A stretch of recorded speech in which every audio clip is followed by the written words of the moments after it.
Ready to configure Health Check in your own Salesforce instance in less than 10 minutes? Hi, awesome admins. I'm Kate Lessard, lead admin evangelist at Salesforce. If you're anything like me and you learn best by doing, you're in the right place. Today, we're walking through a process step by step so that you can level up like a pro. Ready to dive in? You might not currently be spending a lot of time with Health Check because in the past, it's been a passive tool for admins. But now you are able to actively engage with Health Check, which means it's not just a list of settings, it's your risk mitigation dashboard. Did you know that nearly 30% of data breaches are caused by misconfigured access settings?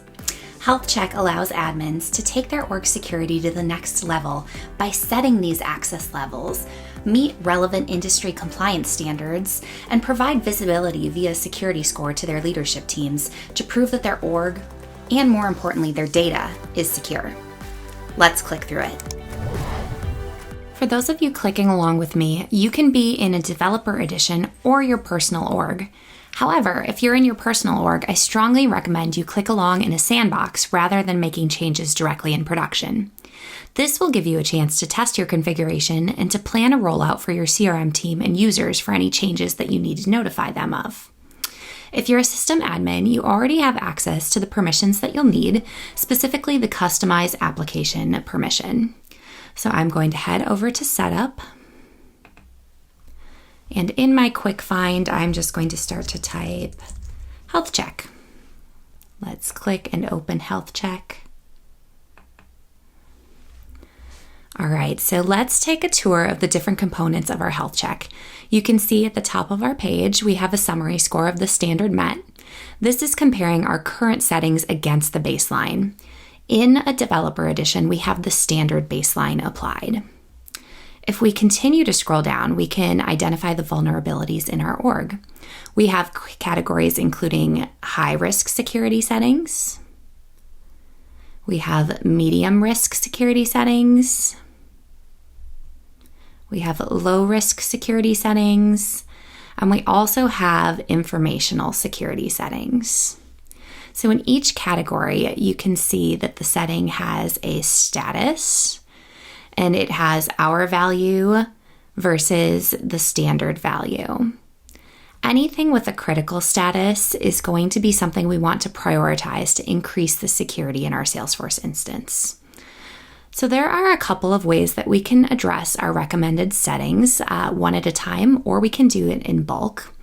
Let's take a look at updating just one. I'm going to head back up to my high-risk security settings, and I'm going to choose one that I know is going to be pretty straightforward for us to resolve right now.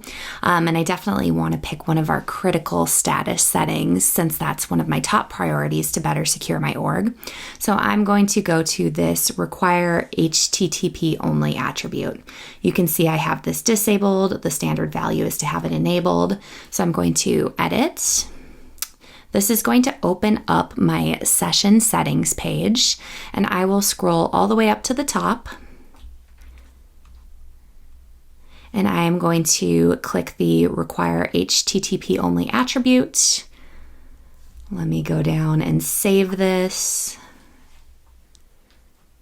And this session setting is now updated. This takes me back to the setup homepage. I'm going to go back to the Health Check, and I'm actually going to refresh. And you can see that my score has improved slightly because I've resolved this critical setting. So now our value for the HTTP only attribute is going to be enabled instead of disabled. All right, so if you're in a developer edition org like mine that has a poor security score, or I guess now we're in the good setting, there are probably a few settings that you want to fix all at once. So we can do that by going up here and selecting this Fix Risks button.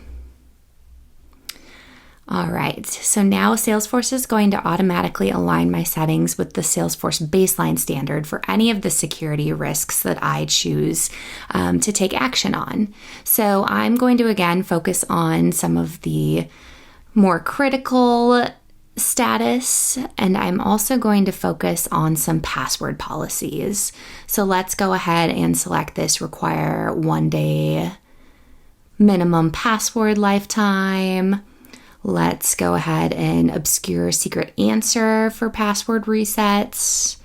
I'm also going to, while we're looking at password policies, select maximum invalid login attempts, password complexity requirement, and let's also do this lockout effective period. So we have quite a few settings that we're going to go ahead and adjust right now. I'm going to click Change Settings. It is going to ask if I want to go ahead and update the settings to meet the Salesforce standard baseline. So I'm going to say yes. And so now our settings were changed to meet the standard, and you can see again that our security score has risen.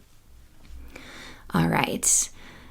So I've mentioned a couple of times that these settings are in line with the Salesforce baseline standard, but some of you might work at organizations with a stricter internal security policy. So you can actually upload a custom baseline to ensure that your score matches your company goals and not just the default ones. To do that, you would simply select this little gear icon next to our Salesforce baseline standard, and you can see that you can actually import your baseline right here.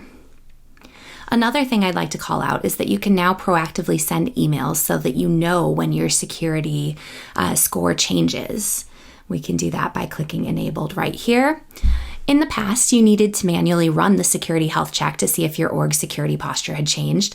But now, if a change is made to your session settings or password policies, you can actually be notified so you aren't blindsided by security gaps.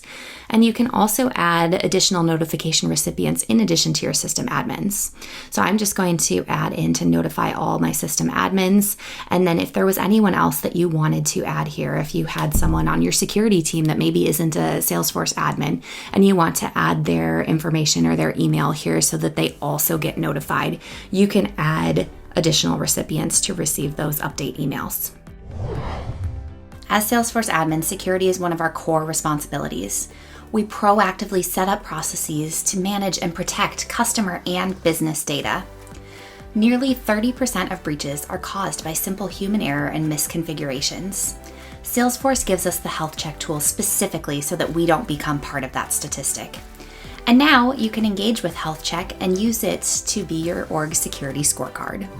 To dive deeper into Salesforce security, check out the security page on admin.salesforce.com or join us for an upcoming workshop, Security in Action, Data and Access, where you can get hands-on securing your org.